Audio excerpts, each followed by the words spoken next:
this is Ray with Get Real Ray, a place and space for life and business tips from who? Who giveth the tips? It is I, Ray. I giveth the tips. I beeth the creative soul. Which, these tips will hopefully inspire you on your journey, because you are on this journey. And so a little inspiration ain't bad. Well, at the very least, provide you with some laughs. And so let's get real. Woohoo! It's the holiday season. Yeah, it's the holiday season. But I want to get real about, I know we've talked about expectations before, but I wanna kind of touch on that, but like self expectations and self-sabotage and oh my. What is going on? Okay, so recently I've been going to the gym. I know, and I have to say, I have been a long time anti-gym person. I'm like, the gym, no way. I'd rather go to a dance class, go to a pole class, go to a yoga class, go to a swimming pool, anything but going to the gym. I hate those machines. I don't want to do it. Maybe you are like me. Maybe you agree. However, I recently had an opportunity to hang out with my mom in Las Vegas, and we went to the gym. I think that actually may have been my suggestion, which now that I'm saying it, that sounds kind of weird. But okay, I think it was my suggestion, and I think it was because I wanted to lift some weights. I had this house sit, and as I'm saying it, I'm like, oh, let me back up. Okay, so I'm gonna get there, guys. Okay, so I had a house sit where they had a few weights, but I was just missing lifting some weights for my muscles. My muscles were missing some activity and action. And as the weather gets colder, I like to become a little bear and kind of hibernate, and I don't want to move, and I do a lot more sitting. Even though I teach movement classes, I still find a way to do a lot more sitting.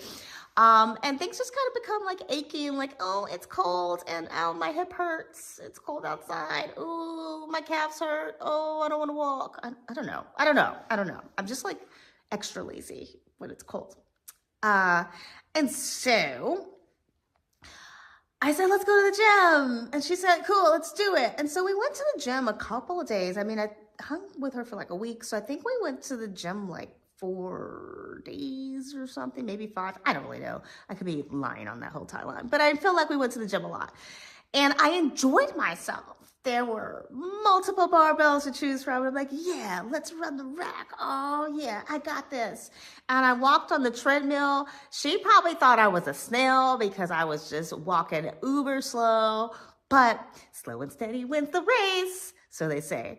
I was being mindful not to aggravate my legs because I need them to carry me through my business, to carry me through my day. So I was just being really mindful of how I was moving on the treadmill, but I still got that in, and saw that there were ab machines. I'm like, oh, I don't think I've seen these in the gym before. It just goes to show how long it's been since I actually went to a gym.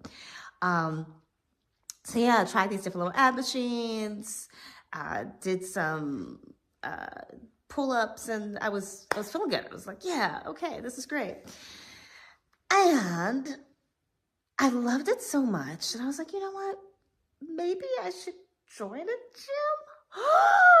I know. Now, people, prior to this adventure with my mom, I had filled out some online form for a free, I think it was free Pilates class at 2 different studios, and I didn't make it to either class. My schedule changed. It was pouring rain outside, just all these different things where I just didn't make it. And I like Pilates, But I also really did not like how aggressive the sales team was. And like, here's a text message, here's a phone call, and another text message, and another phone call. I was like, oh my God, I don't even want to go to your studio anymore just because you keep calling me and texting me. Now, to be fair, this is a standard sales practice. If we're going to give you something for free or really discount it, then we're going to have our sales team contact you to get you to sign up. But I knew I had zero interest in signing up. I didn't live in the area, and I don't have the money, right? So I know I'm not their ideal client. I'm just like, I don't even want to waste your time anymore. I just wanted a free class, but you keep messaging me and I don't want to waste your time. And I'm annoyed, and I'm going to be annoying for you. And I do wonder, like, as I'm saying this, I wonder if I was feeling more like embarrassed, ashamed, saddened by the fact that I wasn't going to be able to continue. Like, if I liked the class, I just was not going to be able to continue and make it like some kind of part of my life. And so maybe that's why I never managed to go to either studio. I don't know. That's deep. I'll save that for therapy, I guess. So yeah, anyhow, I did not go to these Pilates classes, and I like Pilates. But I did manage to go to this gym with my mom. I had a good time. And I'm like, I'm going to check out a gym in that area. And I did. And I went and I checked out a gym, and it was a free pass. I will say that I actually checked out another gym, I guess. I'm trying to figure out, like, when was that? Well, I checked out another gym recently, and I really want to use their sauna.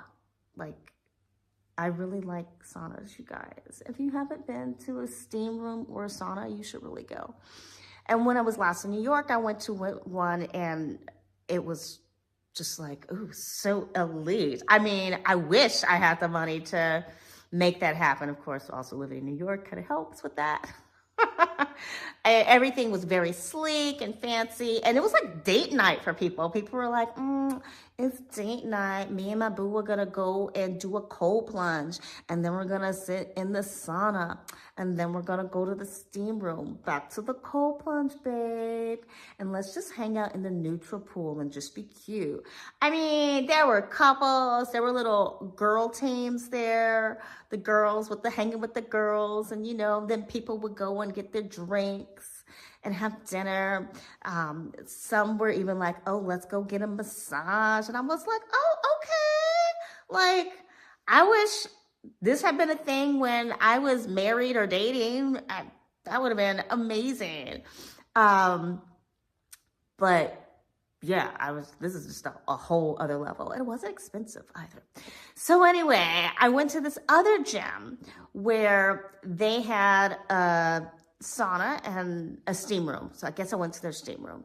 And I'm thinking, this isn't as nice as the New York one, but whatever.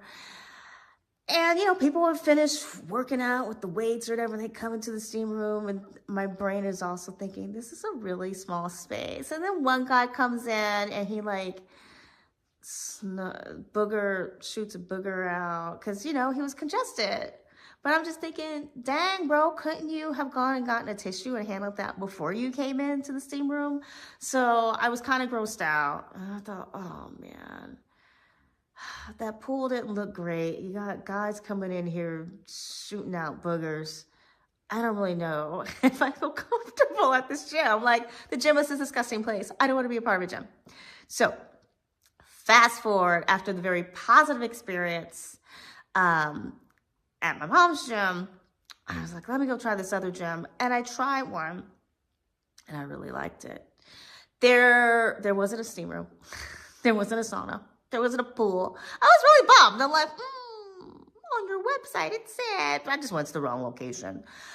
But what I liked were that there were just a few simple machines. I didn't feel like the senior center's gym is so better because there's like, I don't have to wait as long to get on the machines. I don't know. And there seemed more machines at the senior center, but whatever. At this particular gym, they had what they had. And it wasn't overwhelming or intimidating. It was kind of small. I was like, this feels good. Yeah. And so I went 2 more times, and then I decided, yeah, I'm going to do it. Now, also this gym, I had a 7-day pass. I forgot to say that. I had a 7-day pass. And they had a person calling me, hey, just want to help you activate your 7-day pass. And I called back and I'm like, it's already been activated, but if you still need to talk to me, you can call me or whatever, right? I'd pretty much made up my mind about this gym already. And so lo and behold, let's fast forward to the nitty gritty, which is I did wind up joining this gym. I just mentioned the phone calls because it just goes to show it's a part of the sales system especially for gym culture. I used to work in a dance studio where it was a part of the sales system there too. If someone came in for the introductory offer, you had to call and you were told to call and follow up until they either tell you to stop calling or they come back in. But you just keep calling.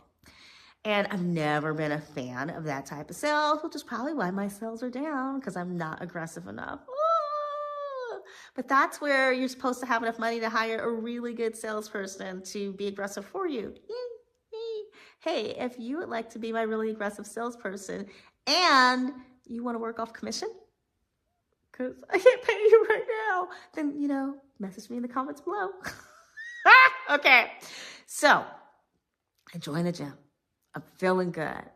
I'm in a different state. I'm feeling good. I'm like, okay, this location is going to have that steam room or sauna. It's going to have something. And I was pleasantly surprised by the size of this gym. It was big. I mean, well, it is big. Well, I went in the past, so it was big.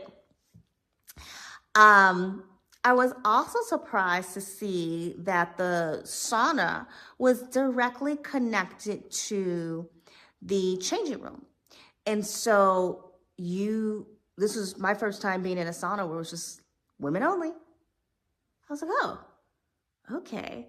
And I have heard that there are gyms in, I want to say Saudi Arabia, where it's women only. Like I've had students who are just like, yeah, of course it's a women's only gym. Like, why would you go to a gym with guys working out? You could just be comfortable around women working out. It's great. And so I really kind of found that interesting and respected it. Now, one thing though was that I remember at the gym where it was men and women, some guys would come in with like weights and use the weights in the room, which you're not supposed to do. And so I didn't have that with these women, but I also thought it was interesting because I'm sitting there in a bathing suit and everyone else is wearing their workout clothes. And I'm like, oh, okay.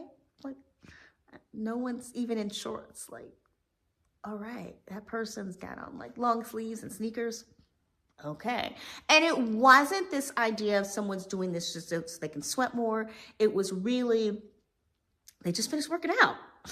So they want to get a little heat before they wrap up their session. Okay, cool.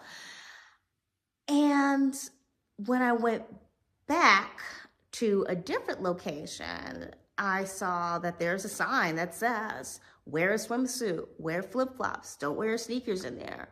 No one obeyed those rules. But then I felt weird because I'm like, I wore my workout clothes and now I should be here in a swimsuit. Curses. So what is the etiquette at this particular franchise? I don't really know. But I will say that I was intimidated, not by the other bodies that have been in the sauna or the steam room, not by the bodies working out in the gym, by just the sheer size of the gym itself. So The gyms that I went to, the one where I went to my mom and the one that I went to when I was hanging out with her, but not with her, those were smaller gyms. In this other state, these gyms are massive. I mean, they are huge complexes and designed a little differently as well. So kind of all of the energies towards one area. I was surprised to see that at 5:30 in the morning, there were people in a group fitness class lifting what looked to me like really heavy barbells. And I thought, oh my gosh, I thought I was doing good by getting here at like 5:20, but there are people who have clearly been going at this earlier than me, and none of these people look like, you know, crazy bulk or anything like that. These people just look like they're here to get work done. And I really appreciated that. I appreciated that they were there to get work done. I appreciated that no one was filming or anything like that. Previously, I had taken my laptop with me to the treadmill, and I was like doing some marketing while walking on the treadmill. Another time, I was reading an ebook while walking on the treadmill. And I will say, in this other state, you know, I've got people running on the treadmill next to me, and I'm thinking, I don't want to bring out my laptop because they'll probably be like, what are you doing? You're not here to work out. You're just goofing around. But I have to protect my legs for later. So I was intimidated. Again, not because I want to look like that person, but just the work ethic and the size. There was one gym where I walked around and could not find the ab machines the first day. And the second day, I walked around same space and really had, I mean, when I was on the treadmill, I was looking to see, like, is anybody doing abs? And I finally able to find the ab machines, and I tried a bunch of different ones, and my core felt really good. But why? Why does this matter, people? Because I found myself thinking, here I am, new to something. Why am I not being vulnerable enough to accept that I'm new to this and I'm gonna make mistakes? And yeah, someone might be like, what's wrong with that girl? She keeps walking around in circles. Also, why am I so full of myself that I think people are actually paying attention to me? Because no one's paying attention to me. These people are all here to get their own workout on. At 5 a.m., 5:30 a.m., no one is there to be checking out other people, be like, oh, that person is cute, or that person is fat, or oh, what is that person doing with their laptop? No one cares. No one really cares. People are in the zone doing their own thing so that they can get on with their day. And so I really need to remember to stay in my own zone. Don't worry about it. It's not a big deal. You are sharing a space. You're paying for the same space. Get your work done. I also wonder if this, getting in my head about it, oh, I can't find anything. Should I go ask the front desk? But then the front desk is going to have to come over and show me where, because if they just describe it, I'm not going to really know what they're saying because I'm only half listening probably. And it makes sense to them, but it doesn't make sense to me. Okay, getting in my head. I do wonder if I am getting in my head, getting in my own way about other areas of my life. So, one of those being my business, I did send out some cold emails. I don't like cold emails. Do you see a pattern? I don't like making sales calls. I don't really like sending cold emails. But honestly, cold emails feel a little less invasive, in my opinion, than sales calls. Now, to be honest, my phone's on silent. So I'm not answering the sales call. The sales call isn't disrupting my day. Sure, a little notification pops up on my phone, but I could just turn my phone over. Like, as I'm saying this, I'm like, why do sales calls bother me? I mean, honestly, I can just pick up the phone and be like, oh, thank you so much for calling, but I'm not interested. Or, and sometimes I do tell people like, oh, thanks for calling. I have a question. Or thanks for calling. I can't do that right now. But sometimes I'm just like, I guess at the end of the day, yeah, because my phone's on silent. My phone's off. So either the notification kind of pops up, or I flip over my phone later and see all these missed calls and text messages, and I'm like, oh, why are you messaging me? Now, here's another brilliant thing, is when I sign up for these little, because they always have to ask for permission, at least in the US. Do you sign up for this free thing? In exchange, you give us your contact information, and you allow us to contact you. I could just unsubscribe right after I sign up. It's not a big deal. You see where this is going, you guys? So, if you are someone who is feeling intimidated by maybe your own expectations of already knowing how to do something, or intimidated by just the fact that you are a beginner, or you are new, or you're just stepping out of your comfort zone in any way, shape, or form, then maybe talk it out.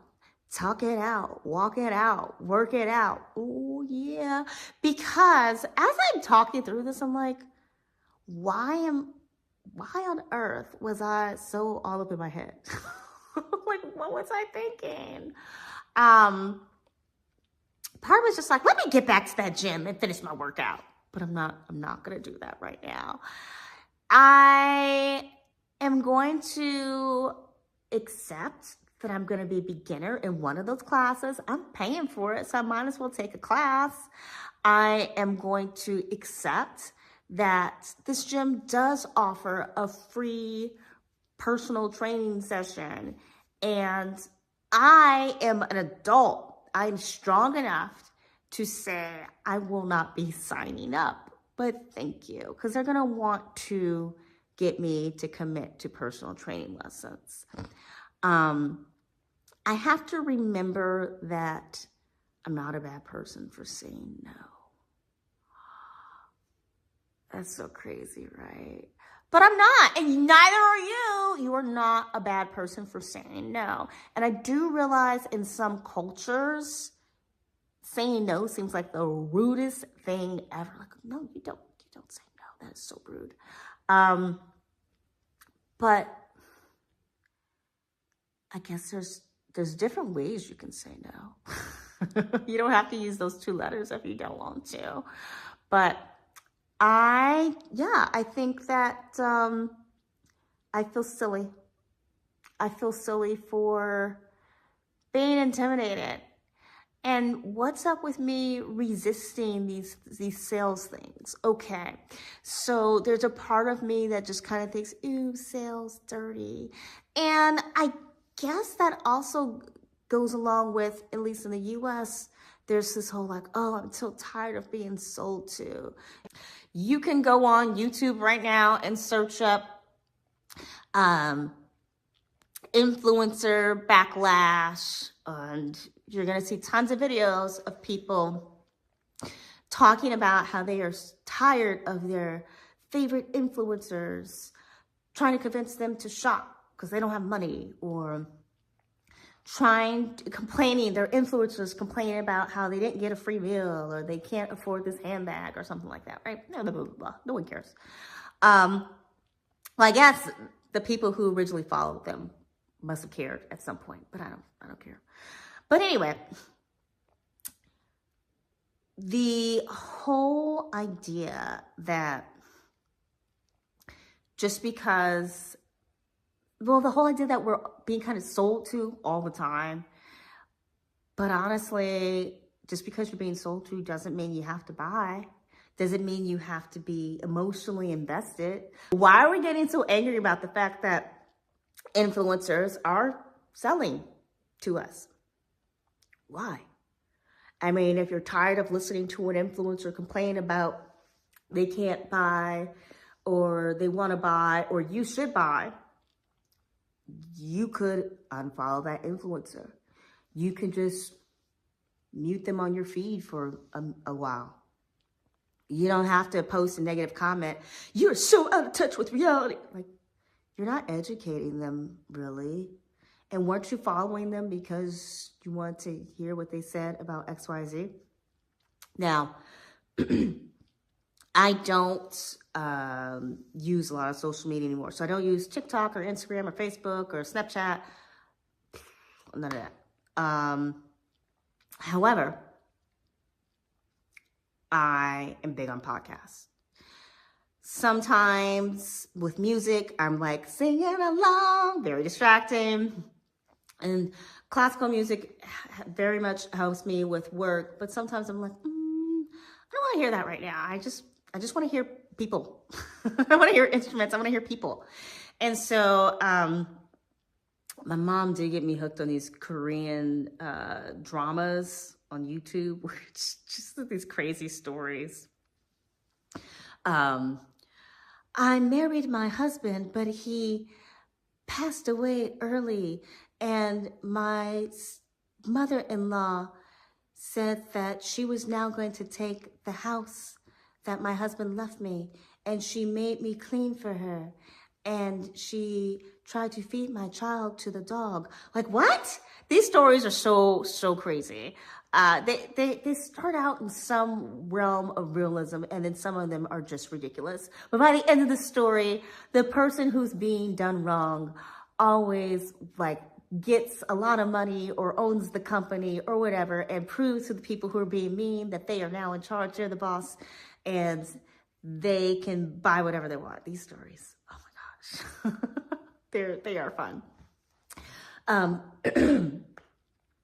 But I have had to separate from those stories. I used them a lot when I was packing up at my old house. And now when I think of these stories, it kind of reminds me of the old house, and I had a lot of bad memories with that location. So I think that's also partly why I put a quash on these stories, or listening to these stories. But I listen to a lot of podcasts. And I feel that some of the podcasts I like seem to have more and more ads or longer ads. And it's annoying. There's that emotional thing, right? It's annoying. Why am I annoyed? Well, I'm annoyed because I came to this podcast to listen to information about X, Y, and Z. I did not come here to be told for the upteenth town how Rivian is a good car, or Kent's is a really good supplier of quality clothing, or that I need to contact this fiduciary company. The list goes on and on. Or maybe I need an Airbnb. Like, I don't want to hear this. And I feel if the commercials were a bit shorter, maybe I wouldn't be, But right now I'm like, Recently, I did start skipping the ads. Now, I hear what you're saying. Ray, you skip the ads, and then these people can't get paid. And I feel you, and part of me thinks, well, how much money do they need? Because y'all seem to have a lot of ads, or how much are these ad companies paying you? Because these ads seem to be much longer than they were last month. What is going on? Seriously, I need to know. Apparently that company has way too much money to throw away. However, then I remind myself, back in the day, before all TV had to be under some sort of paid service, there was just TV, a few channels on TV, and there were commercials. And sometimes we really got into those commercials. You look forward to those commercials. Oh, look, it's the new Barbie commercial. Barbie, yeah. It's the new My Little Pony commercial. My Little Pony, yay. Like, I wasn't a kid going, oh, these commercials. And I do deal with young people in my work. And a lot of times, if I have to show them something on YouTube, they're like, oh, commercial. Or my acting class, when I ask students, so What do you think about commercials? Oh, commercial. They're so annoying. It's like this commercial is there designed to ruin their life. And commercials are not designed to ruin your life, because commercials are designed to share information in which someone thinks you might be interested in. But if you're not interested, then don't take it personally. And so that is the moral of the story, friends, is that if you're intimidated by someone at work, a new project, trying to approach clients, trying to sign a deal, just the amount of work that you have to do, that's on you. There's no reason for you to be intimidated. If someone's doing something specifically to you to intimidate you, that's different. But no one is standing in front of the treadmill that I am trying to walk on and saying, you sure you're going fast enough? That's not happening, right? No one is standing at the front door going, oh, you're just now getting here at 5:30 in the morning? Real people start workout at 5 a.m. No one's doing that. No one's judging me. No one's judging you. No one's like, your English really should be 10 times better if you want to succeed at this company. Like, no one's doing that. And if someone is doing that, then you need to put them in check and be like, my English is on point. I don't know what. If my English was that bad, then why are you worried? Like, why are you telling me about it? Do you think you're doing me a favor? Are you trying to do me a favor? Or are you worried about something else, like your job?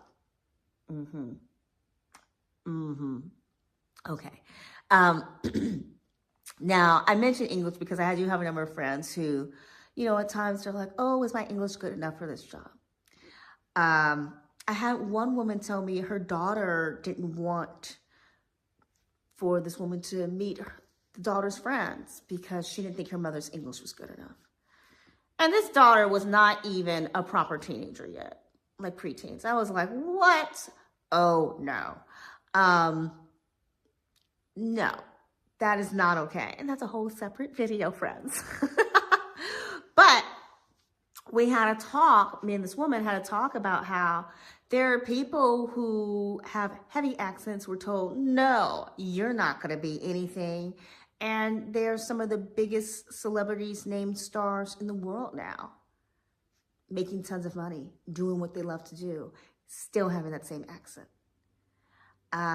When you think of people who are expected to have a certain look in order to be successful in the career path that they want, there are many people who have managed that level of success without having that certain look.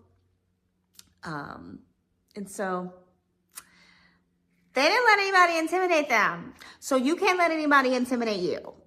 This is me wagging my finger trying to intimidate you to not let people intimidate you. Okay, friends. Well, I hope you found this a little helpful. You sure helped me. You sure helped me, boo. So thanks. And, again, don't get in your head.